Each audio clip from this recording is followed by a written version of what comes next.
Alors, donc, il faut même lu tuuti lu da leen dese daal nañu liggéey moo gën quoi moo gën moo gën c'est plus crédible c'est plus utile pour le pays et c'est meilleur mais nit ñi def ni kii di gàdd kii di kii ak yooyu man de bu ma nekkoon président premier ministre bi du def lu muy def et puis c'est tellement kii que il y a des choses qui sont troublantes doo dañ lay jàpp ñu naan tu t'es attaqué à quelqu'un qui a tout ou partie du pouvoir du président de la République mais ñooñu inventé loolu xaw ma ndax ay magistrat lañu wala ñan lañu parce que loolu man musuma je me souviens pas que ñu voté ko Assemblée nationale je me souviens pas donc modification boobu xaw ma fan la jaar parce que si quelqu'un détient tous les pouvoirs du président de la République ça veut dire que c'est lui le président de la République c'est pas quelqu'un d'autre une partie d'accord mun na nekk mais une partie ñu bari la un préfet détient une partie d'abord il représente le président de la République un gouverneur pareil donc moi je sais pas ces notions qu'on sort là li ci jàpp ay nit ci di leen tëj pour ay caaxaanerie quoi je comprends pas alors ci situation bi pour yow lan la président Bassirou Diomaye Faye waroon def wala lan la war a def moo tax mais li mu war a def mënu ko def parce que c'est une entente mënu ko def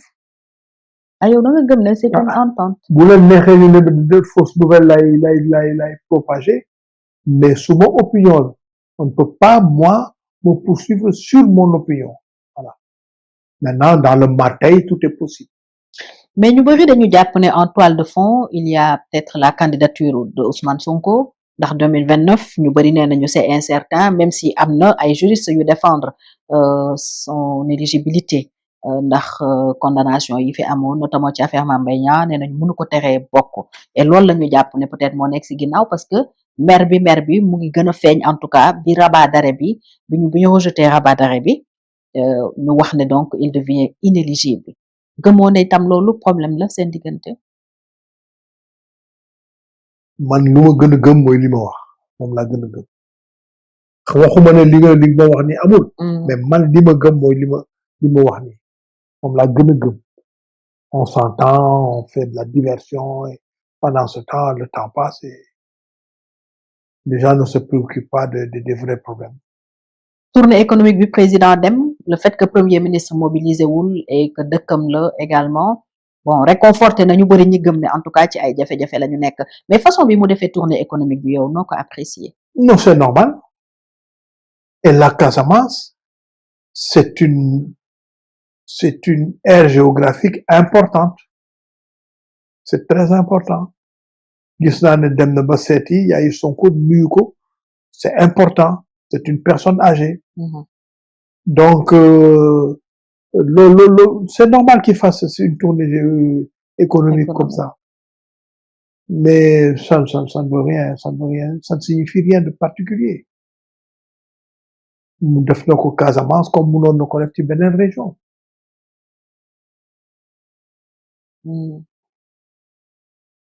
Pastef bi muy ñëw au pouvoir joxoon na yaakaar bu bëri notamment si ndaw ñi bon yow bokk nga si mag ñi waxoon ne mënuñu mais yaakaar boobu ñu amoon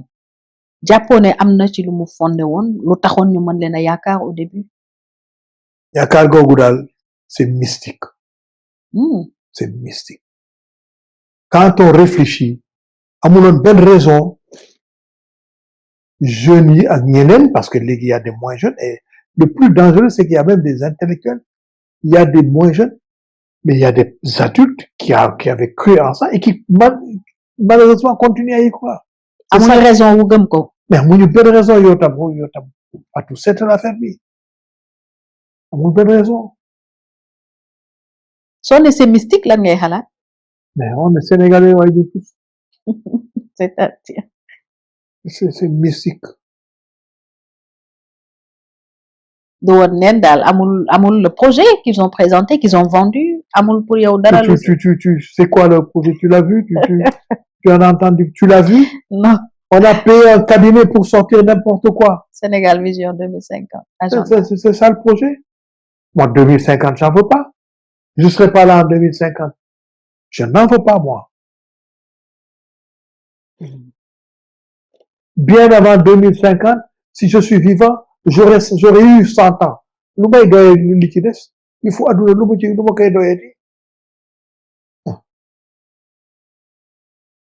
alors façon bi ñu opposé woo ñu bari critiqué nañ ko seen opposition d'ailleurs mi ngi la fekk yaa ngi nekk ak Macky Sall transition bi de l'opposition au pouvoir est-ce que jàpp nga ne réussir nañ ko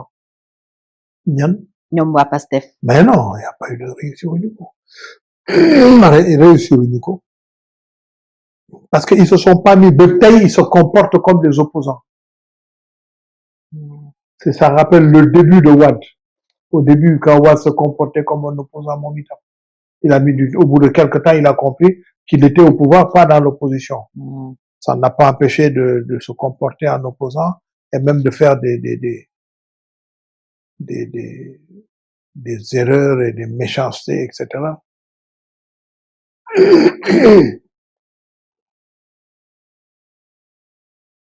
On verra. Alors, ñu ngi ci nan nga apprécier seen gouvernance depuis qu'ils sont là. Au moitié appréciation positive. léegi ñu matal fi ñaari at lan nga jàpp si li ñu fi jot a def. Man gisuma ko man BRT lay dégg ak ay TER surtout BRT moom lay dégg ak TER emploi yi kenn gisu leen. Bon, est-ce que si 2 ans tam mun nañu def BRT. Mais fallait pas le dire. Macky il a fallu 12 ans pour faire ce. D'accord dama la ne fallait pas le dire ou alors boo ko waxoon nga agsi nga gis ne ceeb bi tàng na ba tey nga ne maa ngi soufflé mais jël naa kudu mais ba tey ceeb bi tàng na nga wax ko lool la ne waxoo dara nga toog rek di ndoflaay ak yooyu waaw c'est pas ça daal. Et si le président Bassirou Diomaye Faye noo ko gisee en tant que homme politique expérimenté homme d'État. kan Bassirou Diomaye Faye yow laa wax noo gisee ni muy doxalee. yow en tant que apprécié wu ma ko parce que man bu ma nekkoon président suma premier ministre du doxalee nii suma premier ministre du dox dina attaqué. kon yow du def ay bouderie du décider moom qu'il va en congé comme ça pour neex ko du ma ko jox suma avion de commandement enfin kon wanewul taxawaayu président bu wanewul taxawaayu dëgg la lu ma la wax sax ci njëlbeen bi nee naa la ki fi nekk premier ministre tey bu doon Senghor du nekk premier ministre bu doon Abdou Diouf pareillement bu doon Macky Sall Wade pareillement ñoom